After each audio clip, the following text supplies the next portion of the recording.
हिंदी उपन्यास हम कर रहे थे परीक्षा गुरु। पिछली क्लास में हमने पढ़ा उसमें क्या क्या कैरेक्टर्स हैं, उसकी भूमिका क्या है, लेखक के बारे में पढ़ा। अब नेक्स्ट पार्ट में हम करेंगे परीक्षा गुरु उपन्यास का सारांश, इसकी समरी क्या है इसके बारे में पढ़ते हैं। परीक्षा गुरु उपन्यास दिल्ली के एक बिगड़े रईस मदन मोहन के संकटों में पड़ने तथा उनके उद्धार की कथा है। मतलब एक मेन कैरेक्टर है इसके अंदर मदन मोहन, जो बिगड़ा हुआ रईस है, मतलब अच्छा पैसे वाला है, गलत संगत में पड़ जाता है। फिर उनका जो मित्र है वो उन्हें संकटों से निकालता है, ये उसी की कथा है।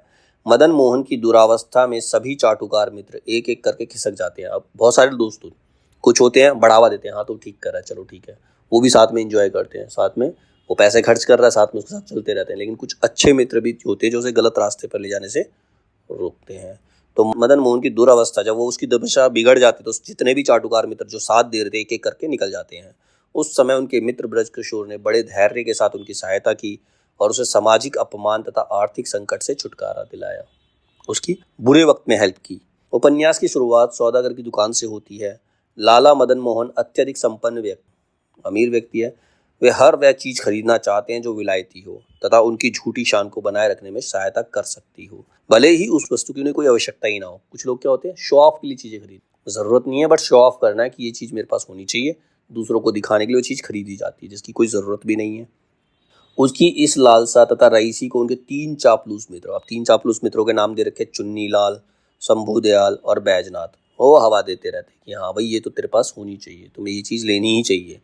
उनके वास्तविक मित्र ब्रज किशोर जो कि पेशे से वकील हैं, वे भी वहाँ उपस्थित हैं तथा समय समय पर मदन मोहन को समझाते हैं कि ये वस्तुएं उनके लिए ज़रूरी नहीं है तथा अपना मूल्य भी अदा नहीं कर सकती हैं। मतलब जितने की तुम खरीदोगे ना उतने की यूज़ भी नहीं उतने का तुम्हारे लिए इसका। लेखक ने स्थान पर स्पष्ट करना चाहा कि बिगाड़ने वाले स्वार्थी मित्र विपत्ति आने पर मदन मोहन का साथ छोड़ जाएंगे, अतः विपत्ति की परीक्षा ही सच्चे या स्वार्थी मित्र का निर्णय कराती है। जब विपत्ति आती है, मुसीबत आती है, तो पता चलता है कि सच्चा मित्र कौन है और चापलूस कौन था। तो सच्चे मित्र की पहचान संकट की घड़ी में होती है। मदन मोहन के साथ घटित होने वाली घटनाएं धीरे धीरे यही इंगित करती है, मतलब यही दिखाने का प्रयास किया गया है इस निबंध के अंदर। लाला मदन मोहन अत्यधिक संपन्न व्यक्ति हैं, लेकिन वे पश्चिमी आधुनिकता के प्रभाव में पड़कर लगातार अपव्यय के कारण कई तरह के संकटों में फंस जाते हैं। अपव्यय मतलब फिजूल खर्ची, ठीक है। मदन मोहन एक समृद्ध वैश्य परिवार में पैदा होते हैं, मतलब अच्छे परिवार में, अच्छा खासा धन दौलत उनके पास है, पर बचपन में अच्छी शिक्षा तथा उचित मार्गदर्शन ना मिलने के कारण युवा अवस्था में गलत संगति में पड़कर अपनी सारी दौलत खो बैठता है। मदन मोहन के तीनों चाटुकार मित्र उसे अवनति की ओर ले जाते हैं, मतलब उसे डाउनफॉल में ले जाते हैं।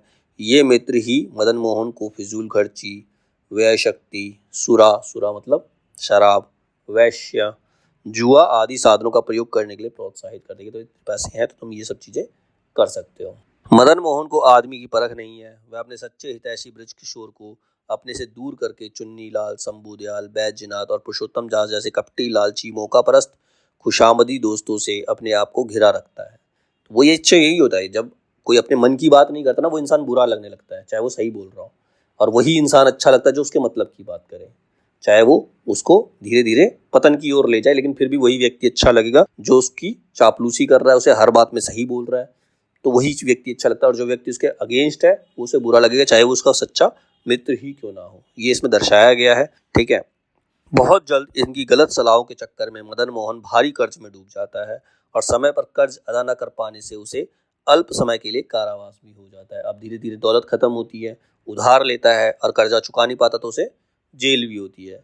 इस कठिन परिस्थिति में ब्रज किशोर जो एक वकील है उसकी मदद करता है और उसकी खोई हुई संपत्ति उसे वापस दिलाता है। इतना ही नहीं, मदन मोहन को ब्रज किशोर सही उपदेश देकर उसे अपनी गलतियों का एहसास भी दिलाते हैं। लाला मदन मोहन ऐसी व्यापार महाजनी संस्कृति के प्रतीक हैं जो सामंतवादी प्रवृत्ति से जकड़े हुए हैं। सामंतवादी क्या होता है, उपभोगवाद। हमारे पास सब चीजें हैं, हमें सिर्फ उपभोग करना है, हमें सिर्फ यूज करना है चीजों को, बस, और कुछ नहीं करना। इसी कारण उपन्यास का वातावरण व्यावसायिक है। व्यापार तथा देश काल का घनिष्ठ संबंध है। ब्रज किशोर मदन मोहन से व्यवसाय संबंध प्रश्न पूछता है। बाबू बैजनाथ के चरित्र में लेखक स्वच्छता से अपना निर्वाह करने के लिए देश दशा के अनुसार जीविका करने की रीति और धन कमाने की विधा को समझाता है। मतलब जो बैजनाथ है उसे तो बढ़ावा दे रहा है, लेकिन खुद सही तरीके से काम करता है वो। प्रेमचंद पूर्व हिंदी उपन्यास प्राय कथा प्रधान है, किंतु परीक्षा गुरु कथा प्रधान नहीं है। इसमें कथा जरूरी नहीं है, इसमें उद्देश्य है, बल्कि उद्देश्य प्रधान है। इसमें बताया गया है कि हमें सच्चे मित्र की पहचान होनी चाहिए, हमें फिजूल खर्ची नहीं करनी चाहिए, बुरी संगत में नहीं पड़ना चाहिए, लोगों की बातों में नहीं आना चाहिए। उपन्यास के अंत में लेखक ने प्रमुख पात्र मदन मोहन के अपने आप बीती वृतांत को छपवाने की इच्छा व्यक्त कराकर कथा को सत्य घटना आधारित बनाने का अच्छा प्रयत्न किया। मतलब उसने कहा कि ये मेरे ऊपर बीती है तो इसकी कथा छपनी चाहिए, उसने मेंशन कर दिया। तो इससे प्रतीत होता है कि घटना जो है सच्ची है, चाहे उन्होंने सोच के लिखी हो। इस अवसर पर मेरी जिन जिन लोगों से जो जो बातचीत हुई वह भी उसमें लिखने के लिए बता दूंगा। उपन्यास में तत्कालीन भारत की स्थिति के सूक्ष्म तथा संगत विश्लेषण से कथा वस्तु को वास्तविक बनाया गया है। लाला श्रीनिवास दास स्वयं विशेष व्यापार कुल तथा व्यवहार निपुण व्यक्ति थे, इसीलिए अमीरों के ठाट बाट और चोचलों, उनके चाटुकार और व्यापारिक चालबाजों का चित्रण ठीक ठीक होने में कथा में स्वाभाविकता आ गई है। मतलब खुद भी वो सेठ थे, तो इसीलिए उस चीज़ का एक्सप्लेन सही से कर पाए। तो ऐसा लगता है कि घटना जो है पूरी सच्ची घटना ही है। परीक्षा गुरु की मूल कथा वस्तु छोटी तथा सरल है, इसमें प्रासंगिक कथाओं का अभाव है, इसीलिए जटिल नहीं। समस्त कथा लाला मदन मोहन पर केंद्रित है। प्राय मदन मोहन की कोठी में ही पात्रों की महफिल जमती, सारे लोग उनकी कोठी में ही आते हैं। इन पात्रों में अधिकांश मदन मोहन के चाटुकार मित्र हैं, जो मदन मोहन की हाँ में हाँ मिलाकर अपना उल्लू सीधा करते हैं। उसकी हाँ में हाँ मिलाते हैं और उससे पैसे ऐंठते हैं और उसके साथ शराब वगैरह पीते हैं, जुआ खेलते हैं, सब कुछ करते हैं। और पैसे कौन खर्च करता है? मदन मोहन। वह हमेशा मदन मोहन को कुपथ पर जाने से रोकने के लिए उपदेश देता है और जो उसका सच्चा मित्र है उसे बुरे रास्ते पर जाने से रोकता है। मदन मोहन के स्वार्थी चाटुकार मित्रों की ब्रज किशोर से नहीं बनती, क्योंकि वो सच्ची बात बोलता है इसीलिए उनकी बनती नहीं है, और वो उसके खिलाफ भी उसे मदन मोहन को भड़काते हैं। वे मदन मोहन से अपने साथों की पूर्ति में ब्रज किशोर के सत उपदेशों को विशेष बाधा समझते हैं। इस सज्जन मित्र को हटाने के लिए इसके पीठ पीछे लाला मदन मोहन से बुराई करते हैं। उसकी जब वो नहीं होता तो उसकी बुराइयां करते कि ये व्यक्ति ठीक नहीं है, और अनुचित कुकर्मों से हमेशा उसकी बात काटते ही रहते हैं। फलस्वरूप मदन मोहन के मित्रों की मजलिस सदैव वाद विवाद के अखाड़े का रूप ले लेती। तो वहां पर बहस हो ही जाती है, वो सही बात बोलता है, वो सब उसको गलत रास्ते पे ले जा रहे हैं, उससे बुराई कर रहे हैं, तो यहाँ पर विवाद उत्पन्न हो जाता है, लड़ाई झगड़ा होता है। लेखक ने उपन्यास के माध्यम से तत्कालीन देश दशा पर अपनी प्रतिक्रियाएं व्यक्त की। उस समय देश की दशा क्या थी, वो भी ऐसी ही थी। जो अंग्रेज हम पे राज कर रहे थे और कुछ चाटुकार लोग उन्हीं के साथ थे, और जो सच्चे लोग थे उनके खिलाफ। उदाहरण, प्रबंध प्रकरण में चाटुकार मित्रों द्वारा मदन मोहन को म्यूनिसिपैलिटी का मेंबर बनाने की बात होती है। वो कहते हैं कि तुम्हें म्यूनिसिपैलिटी का मेंबर बन जाना चाहिए, तुम तो बन ही सकते हो। ब्रज किशोर मदन मोहन को ऐसे पद के लिए अयोग्य मानकर ये समझाते हैं, और ब्रज किशोर कहते हैं तुम इस पद के योग्य नहीं हो, तुम्हें इसके लिए नहीं जाना चाहिए। और ये समझाते हैं कि जिसे अपने घर के प्रबंध की रीति नहीं आती वह नगर का प्रबंध कैसे करेगा। तुम अपना घर तो संभाल नहीं सकते, तुम पूरे शहर को कैसे, पूरे नगर को कैसे संभालोगे। वो सच्ची बात बोलता है। इसी के आधार पर ही सज्जनता प्रकरण में लेखक उन मित्रों की निंदा करते हैं जो सज्जनता का ढोंग करते हैं। इसी प्रकार कुछ प्रकरणों में बहस की भांति लेखक बहुत सी आदर्श कर उदाहरण देता है। बात यहाँ वहाँ घूमकर अप्रासंगिक प्रश्नों को लेकर अंत में अपने विषय पर वापस आ जाते हैं। मतलब वो कुछ अच्छे अच्छे उदाहरण देते हैं, लेकिन फिर भी इधर उधर की बातें होती हैं और वापस वहीं आ जाते हैं कि भाई उसको मदन मोहन को गलत रास्ते पर लेके ही जाना है। तो उससे उनका फायदा हो रहा है, उनको ऐश करने को मिल रही है, उनका खुद का पैसा तो खर्च हो नहीं रहा। लेखक ने मित्रों की परख में सावधानी को आवश्यक माना है। जब हमें मित्रों की परख करनी है तो हमें सावधान होना चाहिए कि कौन व्यक्ति क्या बात बोल रहा है और उस बात से उसको क्या फायदा होने वाला है या मुझे क्या फायदा होने वाला है। तो सब चीज़ों को सोच विचार करके इंसान को परखना चाहिए। ठीक है, तो वही है कि अच्छे इंसान की परख जरूर करनी चाहिए। इसी प्रकरण के बाद में बात ईश्वर की फल देता पर पहुंचती है। इसी के बाद जो ईश्वर की फल देता है, ईश्वर के लिए हम जो काम करते हैं ईश्वर उसका फल कैसे देता है। ईश्वर के कर्म के अनुसार फल देने की शंकाएं की जाती हैं कि हमारा जो ईश्वर है वो हमारे कर्म के अनुसार हमें फल देता है। यहाँ ईश्वर पर अविश्वास का प्रश्न भी उठता है। देश की उन्नति अवनति का आधार वहाँ के निवासियों की प्रकृति पर है। मतलब देश की उन्नति हो या अवनति, वहाँ के निवासियों की प्रकृति कैसी, उनका नेचर कैसा है। अगर नेचर बढ़िया है, वो अच्छे लोगों के साथ रहते हैं, अच्छा बिहेवियर करते हैं, तो उनका देश आगे बढ़ेगा, वरना तो वो नीचे की तरफ ही जाएंगे। जिस देश के मनुष्य सावधान तथा उपयोगी होते हैं उनकी उन्नति होती जाती है। ईश्वर की फल देयता का सूत्र भी यही है। तुम अच्छे कर्म करोगे तो तुम्हें अच्छा फल मिलेगा। यदि व्यक्ति सच्ची लगन से अपना कर्म करेगा तो निश्चय ही उसे उसका फल मिलेगा। तो ईश्वर की भक्ति में भी यही बात बताई गई है। उपन्यास के अंतिम प्रकरण सुख की परमावधि में हिंदुस्तान की उन्नति अवनति से होते हुए प्रकरण का अलिंग प्रश्न वापस सावधानी पर लौट आता है। मतलब घूम फिर के बात वहीं आ जाती है कि इंसान को सावधान रहना चाहिए। इस प्रकार उपन्यास में घटनाएं बहुत कम हैं, अतः इसका विकास अपने ढंग का है। पाठकों की शिक्षा तथा उपन्यास के व्यावसायिक वातावरण के अनुकूल श्रीनिवास दास ने परीक्षा गुरु में देश काल के समावेश को आवश्यक समझा है। कि मतलब उस समय क्या समय चल रहा था, जब ये कथा लिखी गई थी, तो वो ज़रूरी है कि उस समय किस प्रकार का वातावरण था। वे ऐसा सफलतापूर्वक चित्रण करते हैं जहाँ यह उपन्यास समय सजग प्रतीत होता है। मतलब ऐसा उसको पढ़ने से लगता है कि हाँ, उस समय में ऐसा होता होगा, क्योंकि उस समय चलन भी ऐसा ही था। कुछ लोग अमीर थे, कुछ लोग गरीब थे। जो अमीर थे अपनी मनमानी किया करते थे, उनके साथ कुछ चाटुकार हुआ ही करते थे, चाहे वो सामंत हो, चाहे वो राजा महाराजा हो। तो इसीलिए कथा जो है सच्ची जान पड़ती है। श्रीनिवास दास ने चरित्र चित्रण भी आधुनिक पद्धति का ही आरंभ है। उपन्यास में ब्रज किशोर द्वारा निम्नलिखित प्रकार से व्यवहार किया गया। ब्रज किशोर कैसा व्यवहार करता है? इतिहास और वर्तमान की दशा दिखाकर भले बुरे कर्मों से अपने मित्र को अवगत कराता है। मतलब इतिहास में क्या क्या घटा और आज क्या घट रहा है, ये सब दिखाकर उसे समझाने का प्रयास कर रहा है कि भला क्या है, बुरा क्या है, सही क्या है, गलत क्या है, समझाने का प्रयास करता है। कुसंगति से मित्र को बचाना चाहता है, जो उसके चाटुकार मित्र हैं उनसे उसको बचाना चाहता है। उपदेश की बजाय अच्छे चाल चलन से मित्र को प्रभावित करता है। खुद के जीवन का एग्जाम्पल देता है कि मैं कैसे जी रहा हूँ, मैं कितना सुखी हूँ, मैं कितना ठीक हूँ। तो उससे उसको प्रभावित करने का, अट्रैक्ट करने का प्रयास करता है। चापलूसों के बीच में भी अपनी बात स्पष्ट रखना, चाहे वह कितनी भी कड़वी हो। जैसे एक वाक्य आया था इसके अंदर, वो उसे नगर का प्रधान बनने के लिए उत्साहते हैं, लेकिन वो साफ मना कर देता, तुम अपना घर तो चला नहीं सकते, तो नगर को क्या चलाओगे। तो ये बात बहुत कड़वी लगी होगी उसे, लेकिन वो फिर भी बोलता है। ठीक है। चापलूसों के बीच में भी अपनी बात स्पष्ट रखता है, चाहे वह कितनी भी कड़वी हो। बुरी से बुरी परिस्थिति में मित्र का साथ नहीं छोड़ना। कितनी भी कठिन कंडीशन हो, जेल चला जाता तो उसे जेल से निकाल के लाता है, ना कि उसे जेल में पड़े रहने देता है। ठीक है। तो परीक्षा गुरु कथानक के रूप में आदर्शवादी उपन्यास है। यहाँ बदलते हुए भारतीय समाज का यथार्थ चित्रण, मतलब सच्चा चित्रण किया गया है।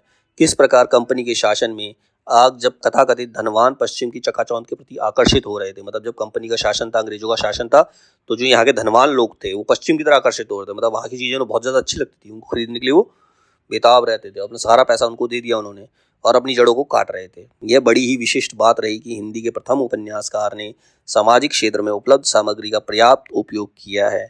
यहाँ यथार्थ आदर्श का समन्वय चाहे ना हो, चाहे और आदर्श का यहाँ पर तालमेल नहीं है, पर दोनों में सामंजस्य का प्रयास अवश्य मिलता है। दोनों में सामंजस्य बिठाने का प्रयास जरूर किया गया है।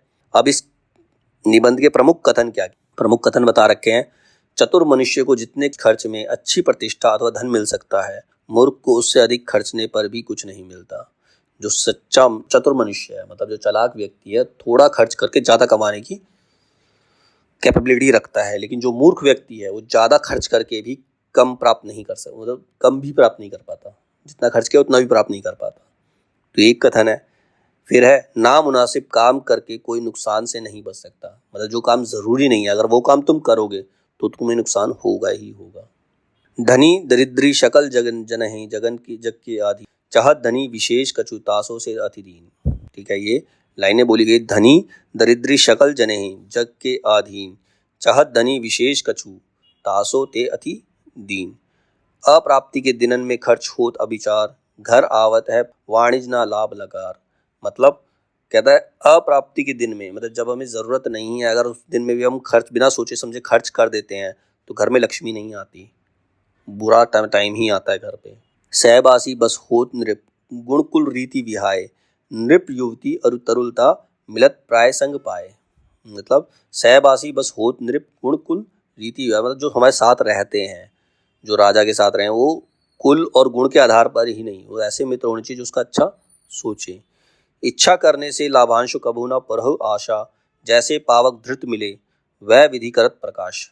फिर है, धर्म अर्थ शुभ कहत को काम, अर्थ कही आन, कहत धर्म कोई अर्थ को, तीनहु मिल शुभ जान। सब भूतन को तत्व लख, कर्म योग पहचान, मनुजन के यतन ही लखई सु पंडित गुणवान। एके सादे सब सदे, सब सादे जब जाए, जो गईसी चे मूल के, फूले फले अधाई। ये तो कबीर की लाइन है। ठीक है। धर्मशास्त्र पढ़ वेद पढ़, दुर्जन सुधरे नाही, गोपय मीठी प्रकृति से, प्रकृति प्रबल सम माही। तो ये सारे उपदेश उसको उसके मित्र ने बताए हैं। उसको बताता है कि किस प्रकार की चीजें उसे करनी चाहिए, किस प्रकार की चीजें नहीं करनी चाहिए। सज्जनता ना मिले किए जतन करो किन कोई, जो कर फार निहारी ये लोचन बड़ो ना होए। स्तुति निंदा कोऊ करही, लक्ष्मी रही की जाए, मरे के जिए ना धीरजन, धारे को मारक पाए। मनुष्य के चित्त से बढ़कर कोई वस्तु कोमल और कठोर नहीं होती। मतलब मनुष्य का मन कम कोमल या कठोर हो सकता है, लेकिन कोई चीज नहीं। मतलब कि जिस चीज के बारे में हम अच्छा सोचेंगे वो सही है, जिस चीज के बारे में बुरा सोचेंगे वो गलत है। ये लाला ब्रज किशोर ने कहा। ईश्वर ने मनुष्य को स्वतंत्र बनाया है पर स्वेच्छाचारी नहीं बताया। हम स्वतंत्र हैं, हम जो चाहे वो कर सकते हैं, लेकिन स्वेच्छाचारी नहीं।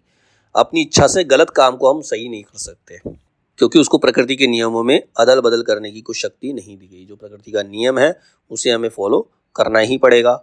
मनुष्य जिस बात को मन से चाहता है उसका पूरा होना ही सुख का कारण है, और उसमें हर्ज पड़ने से ही दुख होता है। मतलब मेरे मन में अगर कोई बात है तो अगर मुझे वो प्राप्त होगा तो मुझे सुख प्राप्त होगा, लेकिन अगर वो प्राप्त नहीं हुआ तो मुझे दुख होना स्वाभाविक है।